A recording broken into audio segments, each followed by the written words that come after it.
G'day everyone, Greg here from Fish Platforms and welcome back to the BNSF with some. And we're finally getting back to have another go at this rock shed wall here. So I'll just get the old prototype out of the way.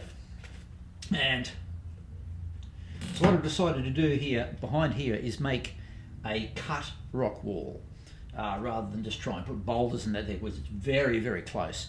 So I figured what they would probably do is either concrete it or actually cut the rocks out. So I've tried to make it look like that they've cut the rocks sort of in big blocks but done it in segments. Whether that would work or not, who knows, but I've seen a few crazy things in scenery, so anything, all sort of anything goes. So we'll go have a closer look at this and I'll show you how we've sort of got to this stage, and then I'm going to finish the whole lot at the top here before we keep colouring. I'm not happy with my colouring. I've done something wrong. I wrote down what colours I used in what order, and whatever I've done, I don't know what I've done wrong. And I'm just not getting the colour that I showed you, that I will show you in a minute. This one's here, that I'm really happy with. So yeah, I'm not getting that here on this side, so I don't know what I'm doing. Anyway, well, let's get into this and I'll show you how we've got to this stage. Okay, so now I have my little flat spatula that I can bring in, and I have to get this really close in here because there's not a lot of room.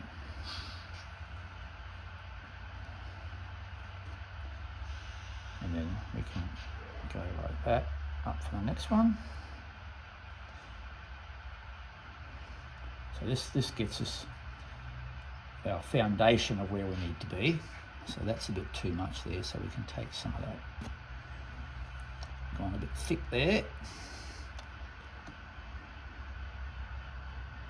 So this is just our rough guide first. Go back and shape that. Get another little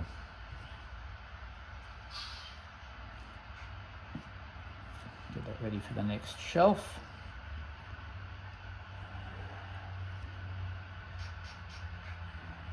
Alright, so we need to bring that in, angle that over a bit. Put that up there. So this is how I did the bottom one. And then we can go back. Now you see as this is drying and getting stuff, plaster on the back, see how it's starting to drag, and that's how you get your effects in it, your what would you call it, texture. So what do we do here? We take that across. Oh, look at that, there we go. So we need another. This is a really nice tool. So if that's a bit too much, we can take that and put that up there. And we want our shelf to go through there still.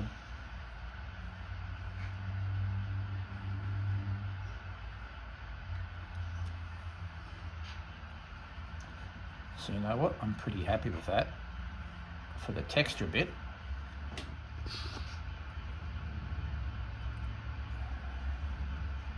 I'm just seeing how much room I got there. We're pretty much on the cardboard. There's not much. We can't take much more back. There's just cardboard behind that. So I'll have to, yeah, somehow blend that in a bit for that.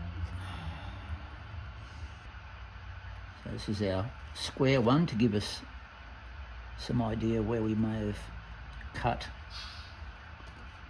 the rock in certain places, like that.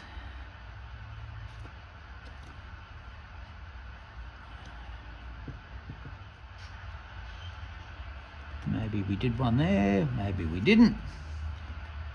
Try to make them a little bit angle there. there was a doobie there. This is a great little palette knife, they're called, that artists use for mixing paint. There you go.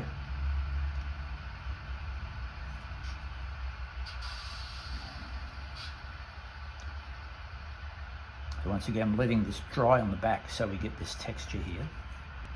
That's not looking too bad at all. Do we leave it? I think we do. So I'm pretty happy with that. So I just use a little wet brush here just to blend this in there. Of course, we've only got up to this layer. It's a bit dry now, so I just want to ruin things by just putting a bit more of a flat. Yeah, see, this isn't quite dry enough up here, so we'll leave that. I just wanted to put a bit more into that, but I think I'll leave that. So once you get a little bit back in there, you get that nice little texture. Have to be careful you don't keep dragging stuff the same way, otherwise you end up with all the plaster going the one way. So we don't want to do that. I might just take that bit of roundness off there. Oh, no. There we go, a bit of a shelf on that.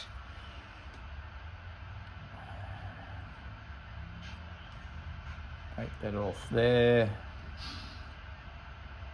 Yeah, so this is basically carved rock, you know, that they've dug out.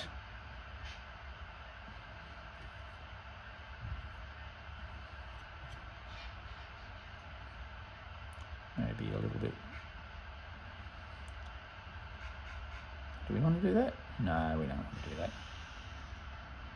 All right, let's leave it at that, I think. So here's the bottom level with the first base colour, provincial beige, and I'm just practicing. Hopefully I'll get the colour better on this one with a black wash in it. And yes, the signal will be moved, of course. This is more what I'm after, but of course, when you look at rocks, they're all different colours anyway, so as people keep telling me, there's no right or wrong. So you just have to keep experimenting and find what you're happy with, I guess, but I like this bit. Right, so there you go. We're slowly getting there. By the time I get, where are we? By the time I get this scene finished, it'll be time to pull the layout down, probably. Hopefully, things are going very slow on the house front, but there's things going on in the background, and hopefully we'll have news. Well, I've been saying that for about a year. It's starting to piss me off. Things take so long, and anyway. By Christmas, we'll have an answer for sure on our movements. Obviously, we're still going. I'm still building there, obviously, but I have another plan in the interim, so hopefully that'll come up. Anyway, by then, we'll probably be pulling the layout down. But it's all practice, you know, it's all practice. As I said before, scenery is really cheap. It's basically free cardboard and that at the back, and I'm still using the bag of plaster that I bought 10 years ago and sculpt mold. So anyway, we'll get this done. We'll come back in. It's going to be a few weeks.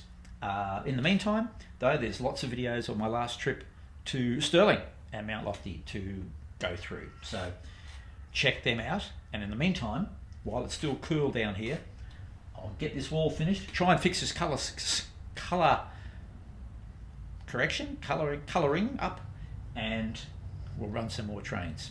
Anyway, thanks for watching. We'll see you in the next video. Hooroo for now. Bye-bye.